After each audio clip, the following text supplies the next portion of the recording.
Hey everyone, welcome back to the show. And my guest today is going to be, I know this is just going to be a great interview today. Her and I have been chatting before we hit record and we just hit it off. Her name is Kate All and she is with Simple Pin Media. So as you can tell by that name, we are going to be jamming about Pinterest today, but we're going to compare Pinterest to Instagram. And don't worry, we're not going to have any crazy cat fights on this show because we both have a respect for Pinterest and social media. But all in all, thank you so much for being here, Kate. Welcome to the show.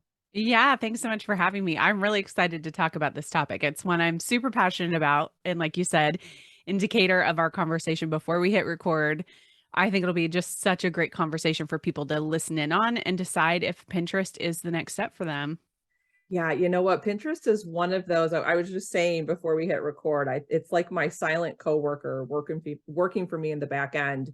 And I think people need to really embrace the power of Pinterest. So I am going to start off with a loaded question. And then as we're going, we'll dissect it. But how are Pinterest and Instagram different? Oh, I love this question. Okay.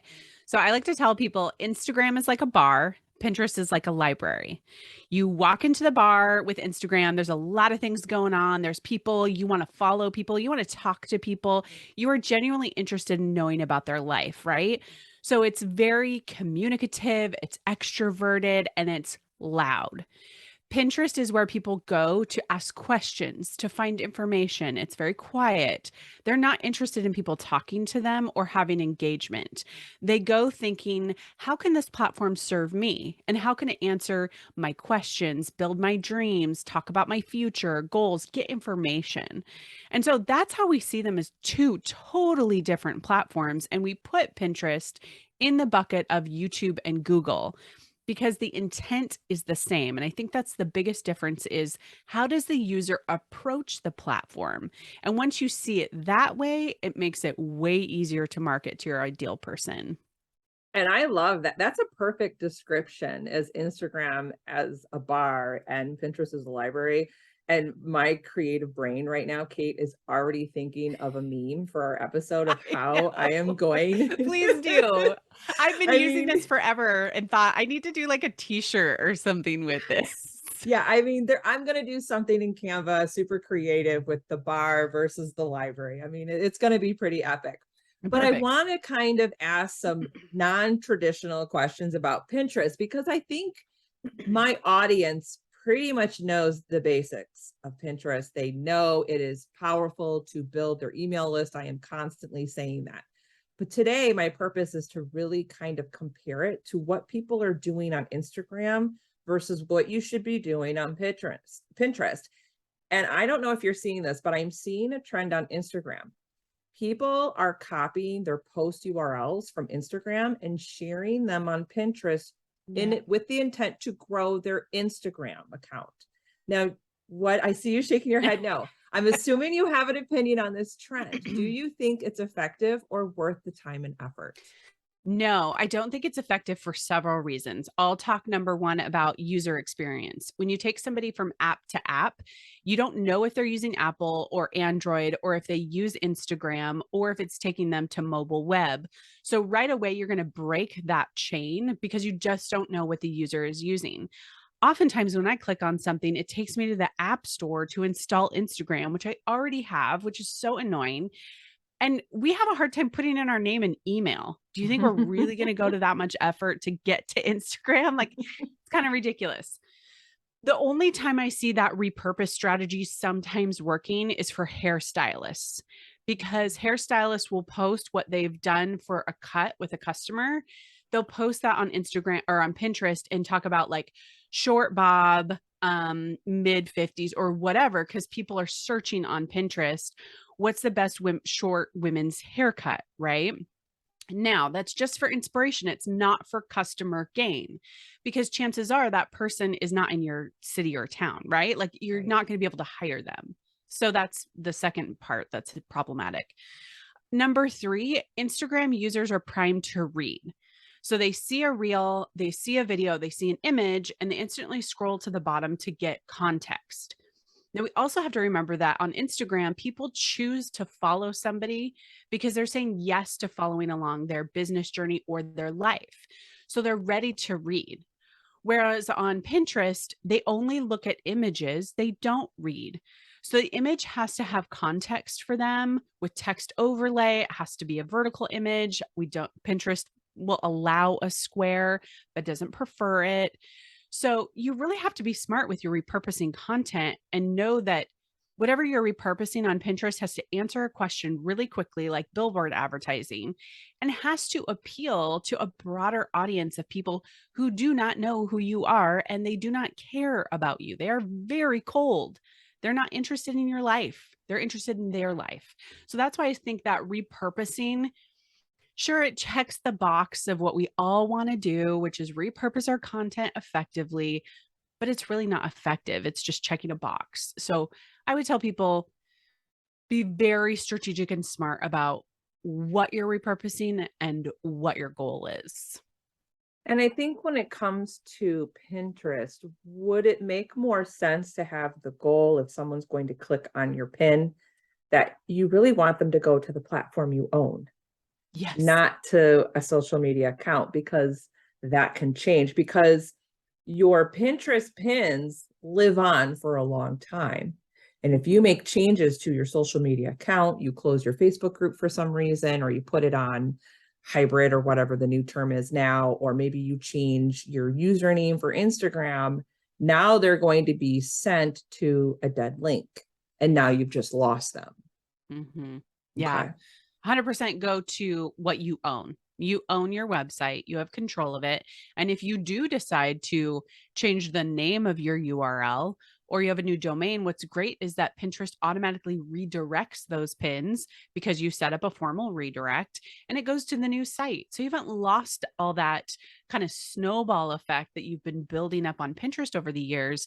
They still can come to your website. But like you said, if you change your Facebook group, I've seen a lot of people do that. They'll lead to a Facebook group because they think it's a way to grow it. But a lot of people have left Facebook. I mean, I don't Mhm. use it hardly anymore. I know tons of people who have deleted their accounts or have fake accounts. Like they don't want to be on there. So why are you pushing people to a place where they're not interested in being? But your email list or your website, for sure they'll be like, "Oh, I'm coming into someone's house." Like, and I want to explore and I want to look around. I want to know about them.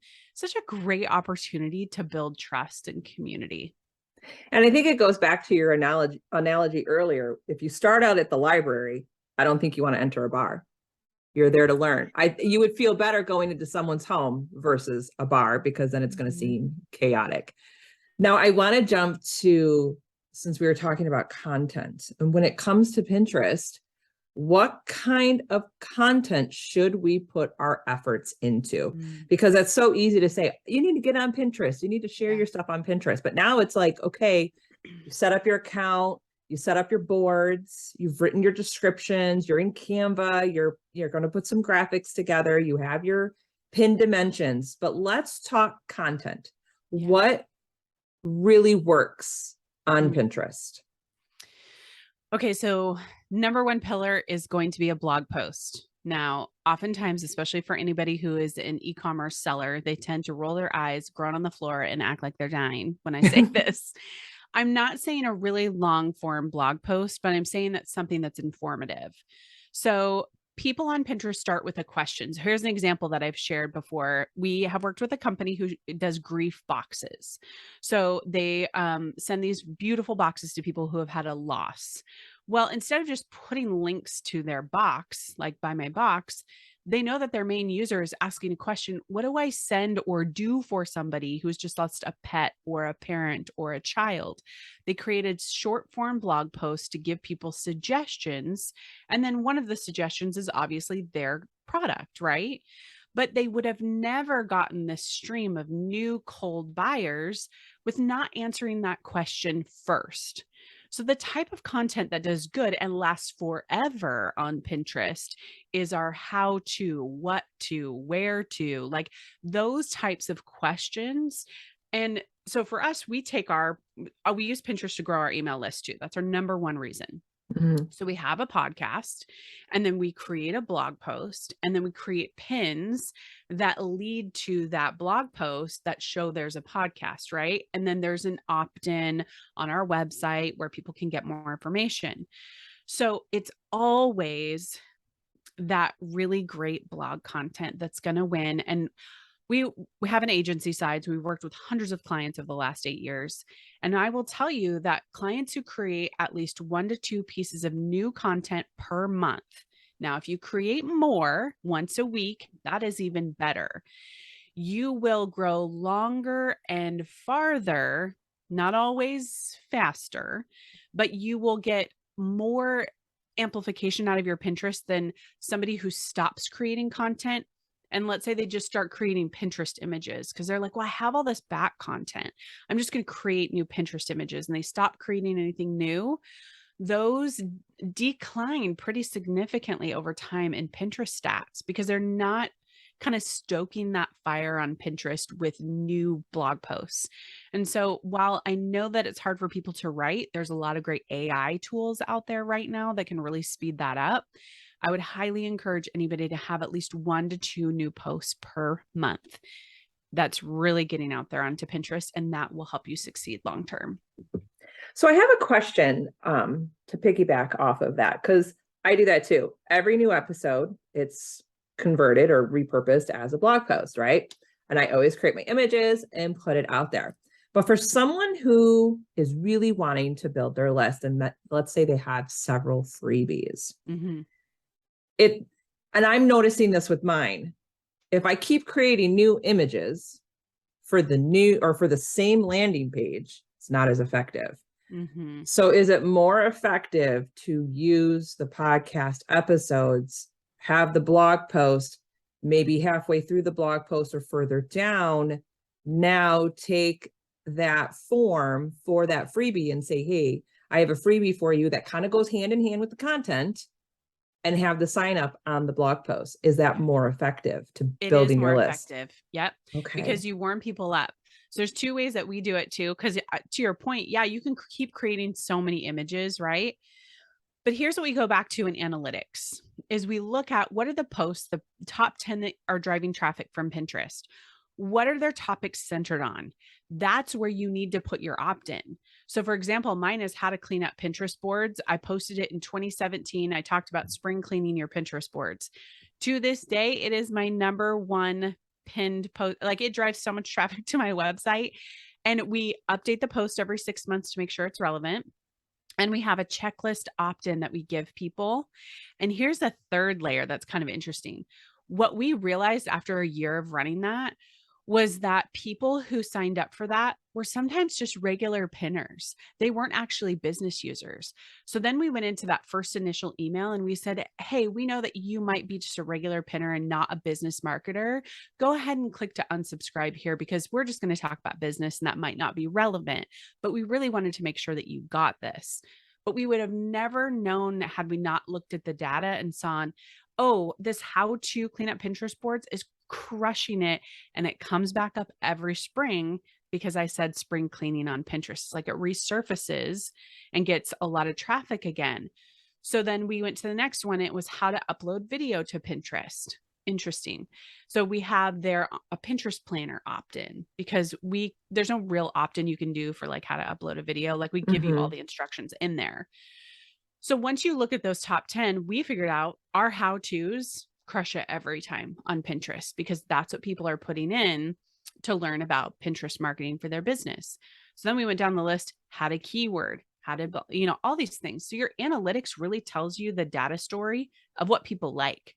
That's where you should follow that line of putting an opt-in on those particular blog posts because you're right. People are warmed up, they're ready to go, they're ready to say yes, and they're super interested in what you have. So I want to make sure that the audience heard that. Use your Pinterest analytics to look at your top 10 performing. Are we looking at performing pins and then see what post that goes to? Yeah, those are the correct. 10 posts that we should be updating every 6 months to make sure it's still relevant to our business and what's going on.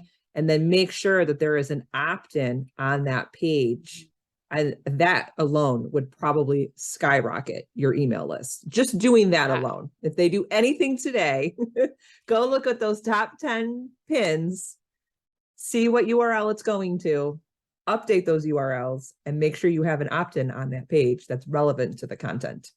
Yeah. I want to make a note too, is that some people who are really good at Google Analytics and Pinterest have had a real dicey relationship over the last 2 years. So in there, you used to be able to see also the pins that were leading the most traffic to your website, as well as the landing pages from Pinterest that were receiving the most traffic. You can go in there and you can look at acquisition, referral, all traffic, then referral, and then click on Pinterest. That is another good place to look, but I will say Pinterest Analytics has really stepped up their game in the last year. So you can get a lot of data in there that's really helpful to what's working in a 30-day window or what's working in an all time. And so really just spend about 30 minutes in there just getting familiar with what are even the data points that you can learn from. I love that. Now I have another question. I'm going back to the comparison of Instagram and Pinterest. I'm seeing on Pinterest a lot lately, idea pins. Yeah. So how do idea pins compare to Instagram stories? It's like a little bit of a hybrid of a reel and a story. So one, they live forever. So that's their difference, right? Number two, they have, a set of slides. So that's very similar. But number three, they don't link, right? Like there's no swipe up, there's no link to, and really Pinterest did this because they realized as the outlier, they had no tool to keep people on their platform, which couldn't appeal to ad buyers, right? And they make money through ads. So they created these idea pins in 2020 to showcase how you could do something or features of something or steps. And then it calls to action following the profile. And then when you get to the profile, you can click on the link and go to the website. Now, one of the really interesting things is that the biggest complaint a regular pinner, where creators are the business users, pinners are the users, their number one complaint about Pinterest is they click on a link and it's dead, right? So they just created this environment where there's no link, right? So you're going to get pushback. So we are seeing Pinterest dial that back a little bit by new accounts are testing a link. So we could see that in the future. But as far as how to leverage idea pins, especially as we're talking about repurposing, you really want to think of an idea pin as like a micro content. So if I wrote how to clean up Pinterest boards, my micro content would be slide 1 is the introduction. Slide 2 is step 1, 2, 3, 4. And then slide 6 is to learn more, visit simplepinmedia.com or Google simplepinmedia.com, or follow me, go to my profile, click the link. A very interesting thing about this is the data tells us how many people come to your profile off of an idea pin, how many followers you got, and how many profile clicks you got. So you want to make sure that your website, if you are leveraging Pinterest, an idea pin should be a part of that strategy. You have to have a search bar really prominent on your website, because there's going to be people who come to your website and they're like, here's an example. My friend Beth, who's this amazing cook and creator on Pinterest and YouTube, made this like ridiculously amazing pumpkin loaf bread. Like it's amazing. She did an idea pin about the steps. I went to her profile, clicked on her link, and searched feverishly through her website to find this. And so if somebody is really wanting more information, that's what they will do. So you want to create that path and just make it easier for them to get to your content as quickly as possible. But that's how we leverage idea pins. We do about 1 per week. That's what we tell people. You can do more. We did a test actually on my account where we did only idea pins in August. We didn't even pin regular pins. We did take a hit to our traffic. So it's not something we would recommend you only lean into idea pins, but you have a diversified strategy of both standard pins and idea pins. So to me, an idea pin almost seems like a carousel from Instagram where you're being very informative on each pin, and the last pin or the last slide is your call to action. Yeah. And you can do video in there too. So you could do on your carousel, you could do a video in between and then a static and then video. Absolutely. That's a good comparison. Okay. Now here's another one that I'm seeing, and I'm guilty. I've been doing this for a while, and then I kind of stopped because I didn't see the point of it. Should we repurpose our reels on Pinterest? We do some of them. You can see what we're doing as a business user, pinterest.com/simplepinmedia, but we are downloading it and stripping it of all the Instagram stuff. And then we're uploading it natively onto Pinterest and using their music, their tools. People on Pinterest really don't use sound.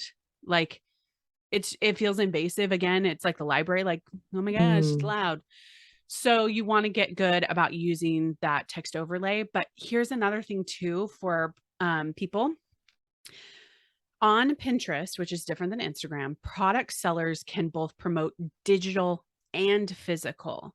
So if I have a Shopify store that's all digital products, in an idea pin, I can tag my products and they will go directly to my website. Whereas if I just have my blog, I can't tag my blog and have people go to my website. They have to do that, go to my profile, click on my link, all those things.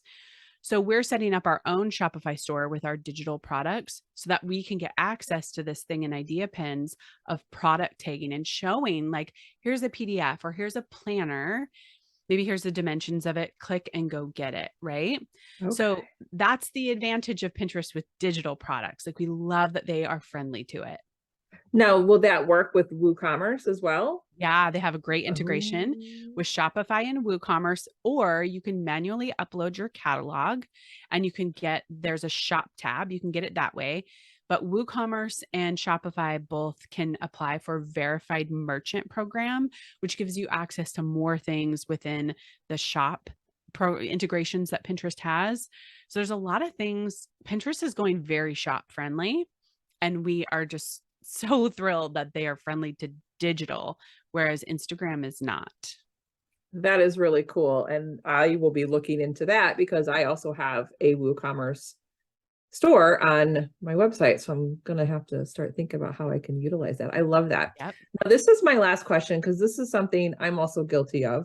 I said before the recording, I think I do Pinterest about 50% right. And then there's 50% where I can majorly improve. Mm, I am not a Pinterest expert at all. How important is it to share or pin other people's pins? not important at all. Don't do it.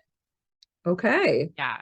It was an old tactic and it started back in I this is when I feel like a Pinterest historian.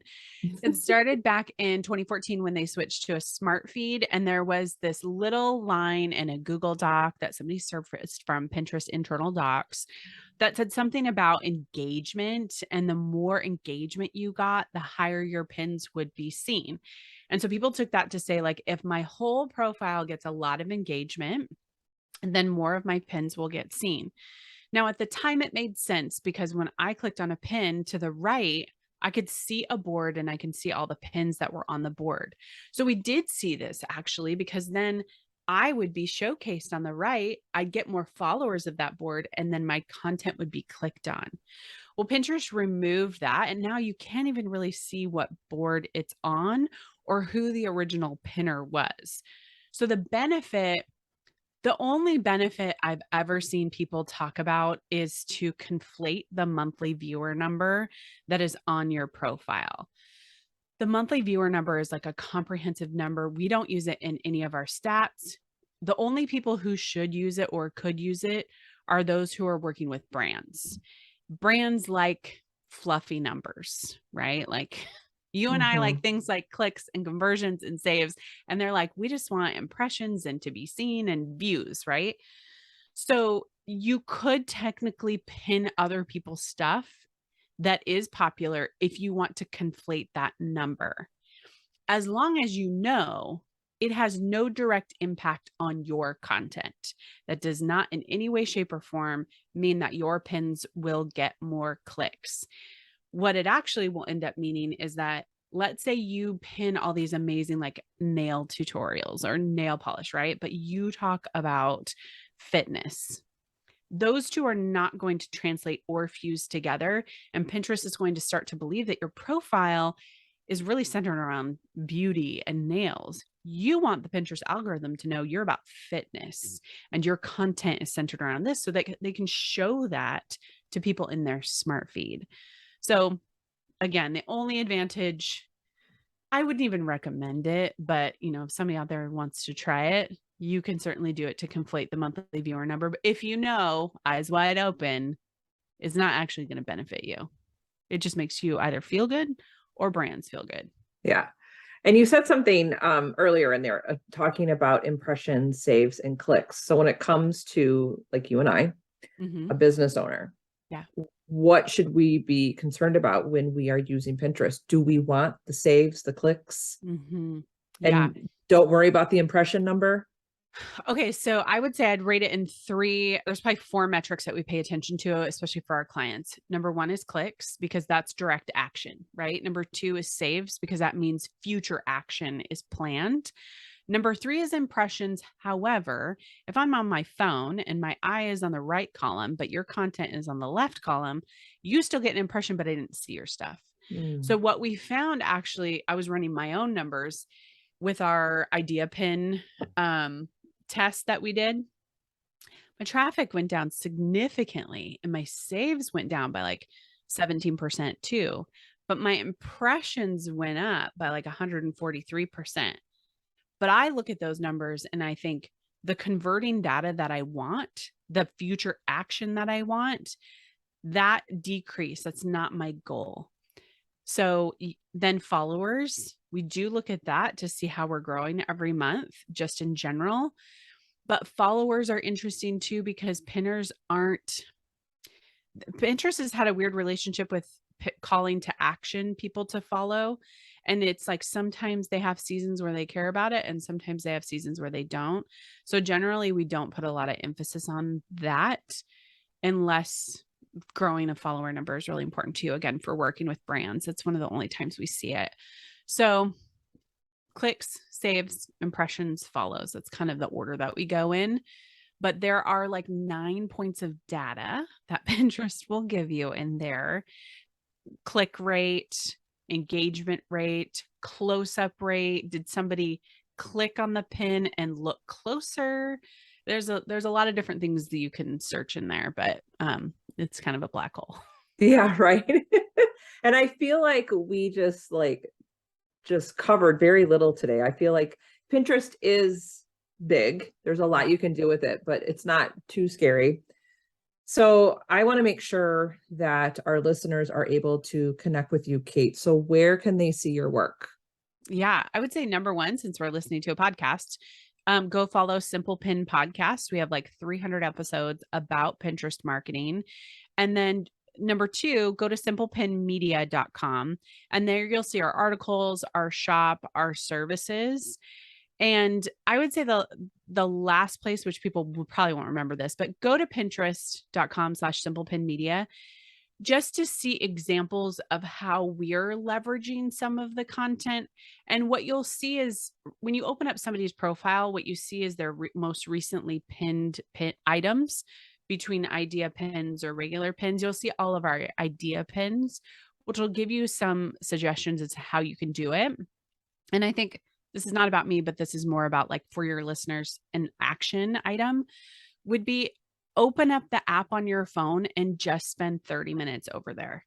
Like, even if you've been on Pinterest for a while, or maybe you haven't, if you spend that 30 minutes just looking around as to what the platform has to offer, and it's been changing a lot. Like, before we had bubbles at the top that showed where idea pins were. Now we don't have bubbles. We have the watch tab. We have Pinterest TV now, right? And so there's like all these new features that I just think, as marketers, we are on desktop all the time, right? And rarely do we kind of, besides Instagram, obviously, but with Pinterest, it's really easy to be on desktop and not go to the app to see what 85% of the people are seeing. So that's the thing I would do. Set a timer, watch TV. I don't know, just look at it and engage with it. Such great advice. And I will make sure, Kate, that everything is in the show notes. This was a really great interview. I can't wait to dive more into Pinterest And of course, I may have you back on the show again to really dive deep into like a few strategies for how our listeners can start taking action on Pinterest and kind of where to start so it doesn't feel so overwhelming and they give up Yeah. on it. So thank you again. Yeah, you're so welcome. Thanks for having me.